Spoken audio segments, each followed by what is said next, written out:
Couverts d'un drap blanc, les dépouilles des victimes de la boîte de nuit d'Orlando. Une par une, elles sont transportées vers la morgue. Nous sommes côte à côte avec le peuple d'Orlando qui a subi une attaque terrible. Même si l'enquête ne fait que commencer, on en sait assez pour dire qu'il s'agit d'un acte de terreur et de haine. 50 morts, 53 blessés, ce mélange de haine homophobe et de haine terroriste qui a frappé une jeunesse qui n'avait pour seule envie que de faire la fête. Les drapeaux sont en berne dans tout le pays, à la Maison Blanche bien sûr. La flèche du One World Trade Center, construit sur le site des Tours Jumelles à Manhattan, est éclairée aux couleurs du drapeau gay, l'arc-en-ciel. Toujours à New York, l'Empire State Building, lui, s'est paré de noir, alors qu'il est d'habitude illuminé. Je viens d'adresser par un message au peuple américain tout notre soutien, celui de la France tout entière, après l'effroyable tuerie homophobe d'Orlando.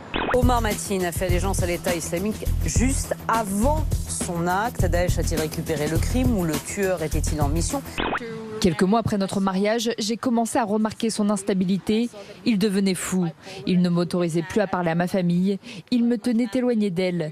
Mais mes proches ont fini par réussir à me sauver de là. Donald Trump, lui, a aussitôt réagi pour se féliciter d'avoir eu raison sur le terrorisme radical en proposant de bannir l'entrée aux États-Unis à tous les musulmans. Il réclame la démission de Barack Obama. Et vous pensez qu'il a les qualités pour être président des États-Unis ? Écoutez, Ronald Reagan a été président des États-Unis. Ça, c'est le peuple américain qui décide. Je ne suis pas là, moi, pour donner des leçons au peuple américain. Quand je vois le président que nous avons en France, vous savez, M. Trump ne dépareillerait pas. Un autre massacre visant la communauté homosexuelle a lui peut-être été évité. Quelques heures après la tuerie d'Orlando, un homme a été arrêté à Los Angeles. Cette fois, il était équipé d'un arsenal d'explosifs et d'armes à feu. Il prévoyait de se rendre à la Gay Pride où 400 000 personnes étaient attendues. Une journée de mobilisation comme nous n'en avons jamais connue depuis le début du mouvement en février. C'est ce que prédit Philippe Martinez, le leader de la CGT, pour la nouvelle journée nationale de manifestation contre la loi travail demain.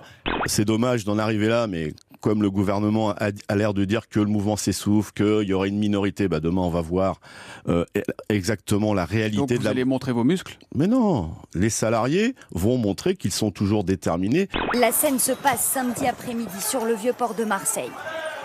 Au centre de l'image, un homme en t-shirt noir s'avance, c'est un supporter russe.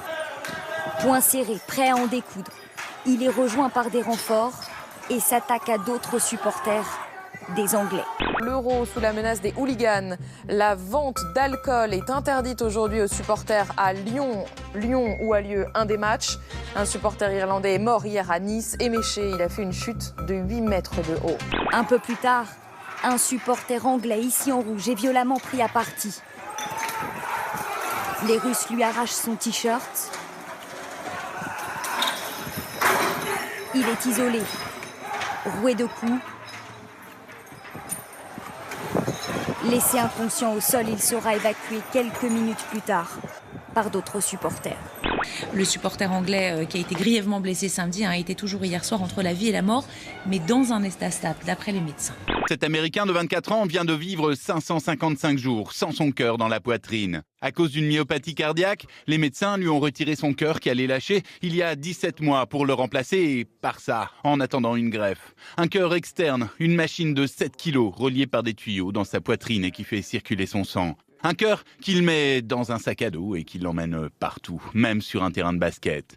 Le but, sortir de l'hôpital en attendant le greffon d'un donneur. Greffon qui est arrivé en mai. Il a donc été opéré ces derniers jours avec succès et a pu laisser tomber le cœur miracle mais un peu lourd qu'il portait sur son dos.